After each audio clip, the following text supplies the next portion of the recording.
Luis XV reina desde 1715 hasta el año 1774, en los que algunos proyectos de expansión hacia el este se llevan a cabo y se conquista incluso la isla de Córcega.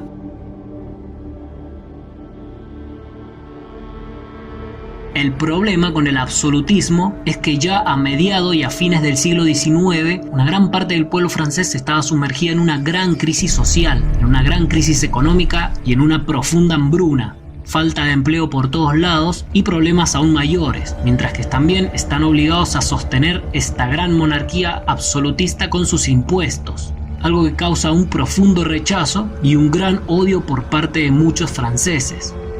Todo esto es como una burbuja que empieza a ir creciendo cada vez más, hasta que al final acaba por explotar en el año 1789, cuando se desata la famosa Revolución Francesa y el rey Luis XVI acaba siendo ejecutado en el 1793. Después de haber consolidado un enorme poder, todo eso acabó muy mal, ya que un mismísimo rey absolutista pudo ser ejecutado en manos de los revolucionarios, en manos de un pueblo revolucionario muy enojado con un rey autoritario. Estos monarcas vivían con una gran fastuosidad y solemnidad, no tenían ni idea de los problemas del pueblo, estaban totalmente aislados. Esto causó una gran ira y esto fue lo que desató la bomba, la explosión de la revolución. El nuevo gobierno, en manos de los revolucionarios, son incluso aún más expansionistas y empiezan a expandir el territorio francés. Pero esta vez es diferente. Esta vez lo hacen con la idea de libertad, unas ideas antimonárquicas, pues quieren expandir las ideas de la revolución por toda Europa y quieren terminar con estas monarquías absolutistas de una vez por todas. Uno de estos generales que son enviados al exterior es Napoleón Bonaparte, quien es enviado a Italia y logra conquistar el norte italiano. Antes de finalizar el siglo XVIII, Napoleón se vuelve tan popular que sube al poder. Lo hace gracias a esta gran popularidad y a una conspiración que hizo que lo nombren como primer cónsul de la República. La verdad que Napoleón no es un mal político, pero más que político, a él le gusta la guerra y empieza una serie de campañas militares contra varias naciones de Europa, especialmente aquellas que son más absolutistas. Es por ello que se enfrenta a las potencias más poderosas, aquellas que al igual que Francia anteriormente, habían consolidado el absolutismo. En 1804, la República se termina oficialmente y se declara a Francia como un imperio, y esto es porque el Papa corona a Napoleón como emperador, así como lo había hecho Carlomagno un milenio atrás.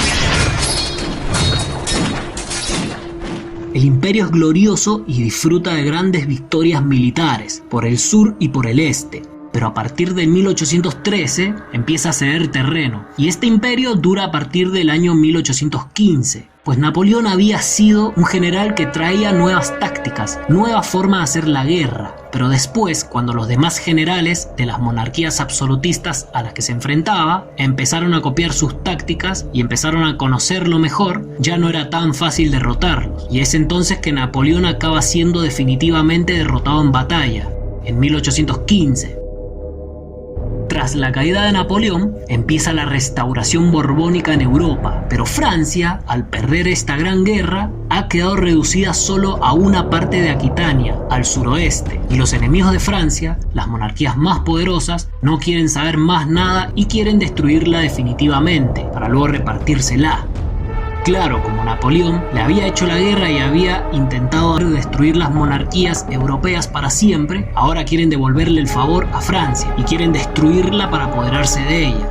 Simplemente quieren hacer que deje de existir el Estado francés. Están a punto de destruirla. Pero es entonces que surge el milagro en forma de una sola persona, Charles Maurice de Talleyrand, Carlos Mauricio de Talleyrand. Pues si antes apareció Juana de Arco y salvó a Francia de los ingleses, ahora aparece Talleyrand y salva a Francia del resto de las monarquías europeas. Durante el Congreso de Viena, en donde se juntan todos los estados más poderosos de Europa para decidir qué hacer después de la caída de Napoleón, se debate sobre qué hay que hacer con Francia, y ni siquiera el rey restaurado ha sido invitado, Luis XVIII, pues se trata de un rey, parte de una monarquía que ha perdido todo tipo de autoridad, se ha dejado invadir por la revolución y destruir por las ideas revolucionarias.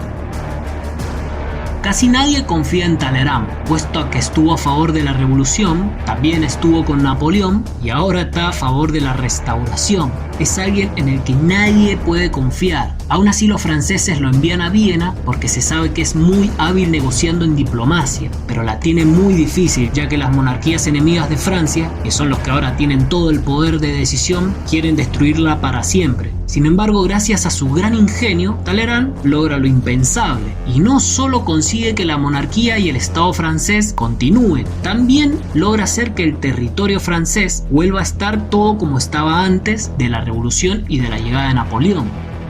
A partir de ahora se dejará el periodo de expansión por Europa. Por Francia, durante el siglo XIX, empiezan a ocurrir revoluciones y cambios de gobiernos, pues es una época de muchos cambios y es una época en donde la burguesía, que había empezado a ser una clase popular, gran parte de ella ahora es más rica y algunos poseen grandes industrias, por lo que su poder económico es muy grande. Y a pesar de que no tienen poder político ni militar, son considerados como una clase nueva, ya que gozan de un poder económico que para el siglo XIX incluso algunos superan al poder de las economías de algunos nobles franceses. Se producen muchos cambios de gobiernos, de la monarquía a la república y de nuevo a la monarquía. Pero todo esto sucede dentro del país. Los franceses ya no quieren saber nada con expandirse. Pero esto es hasta que llega Napoleón III y se declara como emperador del Segundo Imperio francés.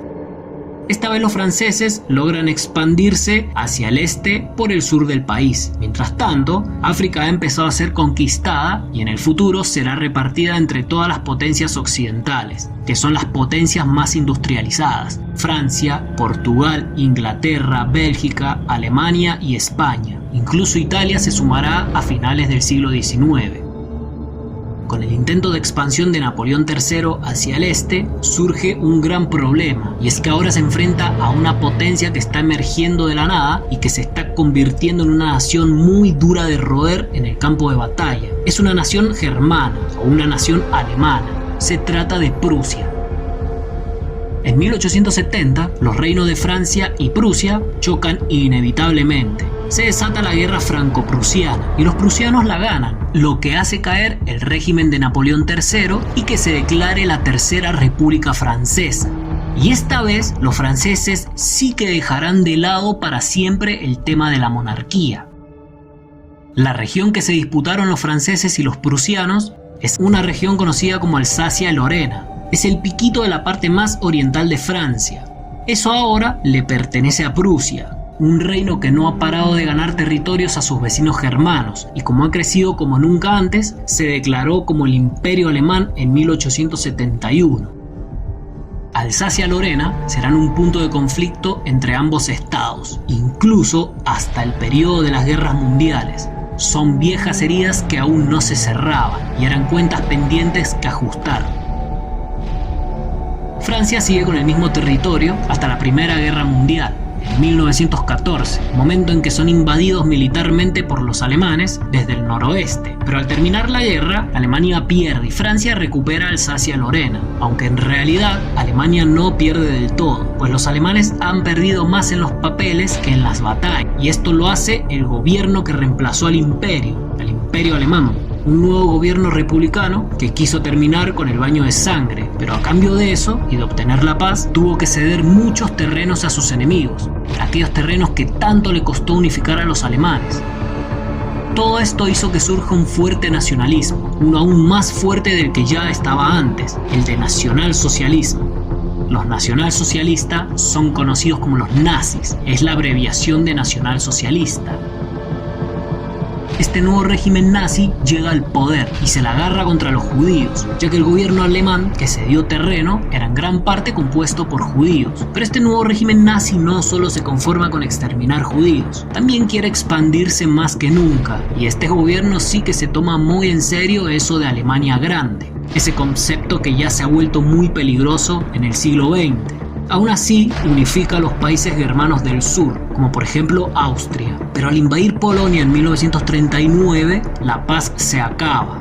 Francia e Inglaterra le declaran la guerra, ya que ese era el límite permitido, Polonia. Esto da comienzo a otra guerra, una que luego de pocos meses tomará dimensiones gigantescas y será muy sangrienta. Será la mayor de todas las guerras, la Segunda Guerra Mundial. Al comienzo de esta guerra los alemanes arrancan con fuerza, incluso ocupan militarmente una buena parte de toda Europa, lo que incluye a Francia, la cual queda nuevamente dividida en dos, pero esta vez una parte en el norte y una parte en el sur. Surgen dos gobiernos franceses, una Francia colaboracionista con los nazis, la Francia de Vichy, y una que sigue rebelde a la ocupación extranjera, la Francia libre.